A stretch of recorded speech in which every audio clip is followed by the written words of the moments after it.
In this video, we will do a few more examples of determining z-scores and using those z-scores to determine percentages of data by using table A.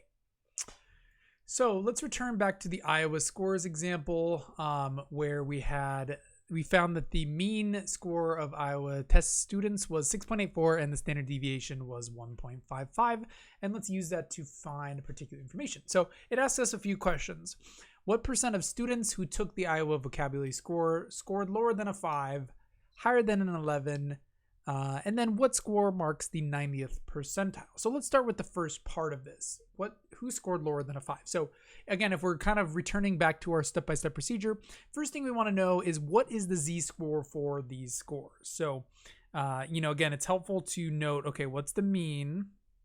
One second, I'm getting my pen working on my tablet. There we go.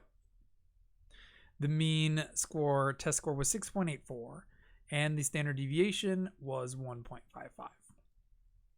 So if we want to figure out the z-score, let's say, x, remember x stands for our actual score. So to convert it to a z-score, we use the formula x minus mu divided by sigma, which in this case, we have 5 minus 6.84 dividing by 1.55. So notice that we have a lower score than our average. It's a little bit more than one standard deviation. So what I'd expect is z-score to be negative 1 point something.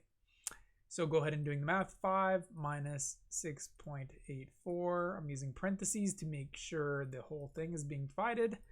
And this would give me a z-score of approximately negative 1.18709, blah, blah, blah. And you can always round your z-scores to the nearest hundredth because when we're looking at our z-table, it doesn't go past 0.01 degree of accuracy anyway. So this would round to negative 1.19. And you can always go ahead and just round it to the nearest. There might be some reason you may want to always round down or round up for various accuracies, but this is good enough. And so now that we know the z-score for x equal to 5, again, let's go ahead and focus on the original question. What percent of students who took the vocabulary score scored lower than a 5? So again, kind of the idea is once we know the z-score, we know its position on the standard normal distribution. So it's going to be a little bit further than one standard deviation, which is a little bit past the inflection point, somewhere about there. To give us the location of that z-score. And basically we want to know what percent of students, remember the area under the curve always gives us the percent. We want to know what's the area to the left of that particular position on the density function. And remember that's exactly what table A or the z-table does. It gives us the cumulative proportion to the left. So actually we can just look this up in table A and then we're done. Or again, we could go to ztable.com. And we just need to find our z-score. So we have negative 1.19, and we just need to go, okay, so negative 1.1 is here, and 0, 1, 2, 3, 4, 5, 6, 7, 8, 9. Well, obviously 0.09 is the last one. So this score right here, or this would be our percentage right here of scores less than a z-score of negative 1.19. So 0.1170. Let's go ahead and note that. The cumulative proportion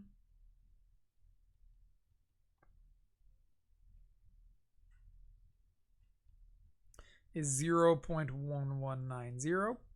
We just double check to make sure I read that correctly. 1170. And that is just going to be our answer. So again, if we convert that to percentage, approximately 11.7%. It's good practice to answer this using words if this were an essay question on the exam. And we could say that around 11 or 12% of students scored worse than a 5 on their vocabulary test. And if we go back and look at the picture, it should seem approximately correct. Since this is all 100%, less than a 5 would be over here. Yeah, 10, 12% seems believable. So let's say we wanted to do a score higher than an 11. Looking at the diagram, we see that there's very, very few people who scored that high. So we'd expect a very, very small answer. So let's go ahead again. With the same sort of procedure, we want to first take our score, convert it to a z-score. So we have 11 minus 6.84 divided by 1.55. And we want to calculate the z-score rounded to the nearest hundredth. So if we do the same thing, I can just replicate the same answers and should put in 11 here. 11 minus 6.84 divided by 1.55 will give us a z-score of approximately 2.68. And remember, this is like how many standard deviations to the left or to the right are we? And when you're in the proximity of 3 standard deviations, remember it's down to like less than 1% because we know that 99.7% of all data will fall within 3 standard deviations by the 68, 95, 99.7 rule. But again, using z-scores is more accurate than just using the baseline rule. So 2.68 is going to be way over here, just as we know, it's a very high score on the test. Now, again, if we look it up in the table, we're going to get the percentage that's to the left. But note that the question asks us not how many scored worse than 11, but how many higher than 11. But we can use the cumulative proportion to figure that out still. So if we go into the z-table and look up our z-score of 2.68, we're going to be right here, 0.9963. But we want to be careful not just answering it, because actually the data we actually want to know is how much, how many students scored higher than that, not lower. So what we needed to do is subtract it from 100%, right? Because the total area under the curve is always 100%, and our cumulative proportion is always to the left. So when you're trying to figure out, you can kind of just remember this as a guideline. If you want to know how many students scored worse than something, you just use the straight score from the z-table. If you want to know how many did higher, you need to take away the answer from 1, because that is the mathematical equivalent of 100%. So if I do 1 minus 0.9963, 1 minus 0.9963, we would have 0.0037, or less than 1%. So converting that to a percentage would be 0.37%, or approximately 0.4% of students did that well. So basically less than 1% of our students scored that high. Very, very good score comparatively. We can get a sense for what is good, what is bad, using standard deviations as a guideline. And this, again, the z-score is important because it gives us the exact position relative to the mean and the standard deviation of the distribution. So the last question is a little bit different, but basically it's using the same idea. So the last question asks us, what score marks the top 10% of Iowa vocabulary score? So this is a little different. And again, if I was to make a little drawing to try to imagine, I'm trying to know, well, okay, what score represents the top 10% of data? But we don't know the z-score. So it's kind of like, that's my goal, is to figure out what z-score coincides with the top 10%. Or this is often referred to as the 90th percentile of data, meaning, you're in the top 10% because 90% people did worse. So a percentile is just another word for a cumulative proportion. Because when I look it up in the chart, that's going to be 90% the remaining area under the curve. And so in order to figure out the z-score, I just need to go look for where is 0.9 on the z-table to figure out where is the z-score.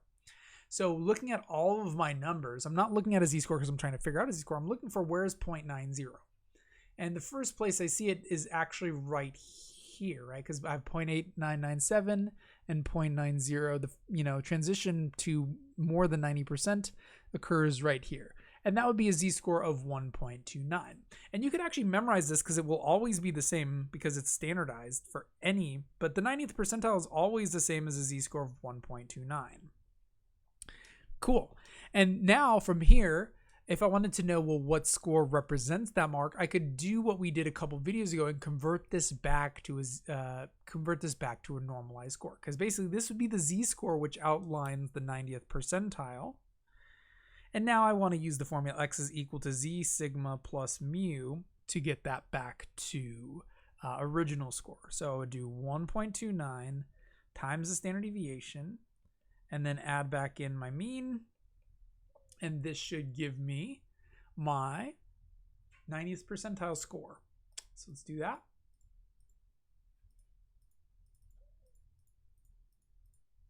And this gives me approximately 8.8. So basically, a student, in order to be in the top 10% of their class, they would need to get at least an 8.8 on that vocab score. and go ahead and looking at the graph 8.8, yeah, it looks like this is about 10%. Again, it should fit the general trend of the data. And circling back to the main idea, whenever we have data which is normally distributed, we can use this math to get a general sense of where things are. Notice this is not always perfectly accurate because the density curve is an outline. It's not perfect representation, but we can get very accurate representation of the data if we know the mean and the standard deviation. And that's why knowing how to calculate means and standard deviations is super important, right? Because if we have normal distributions, if we can actually calculate the true mean and the true standard deviation, we can do a lot of data analysis and interpretation from the 68, 95, 99.7 rule, or from using z-scores.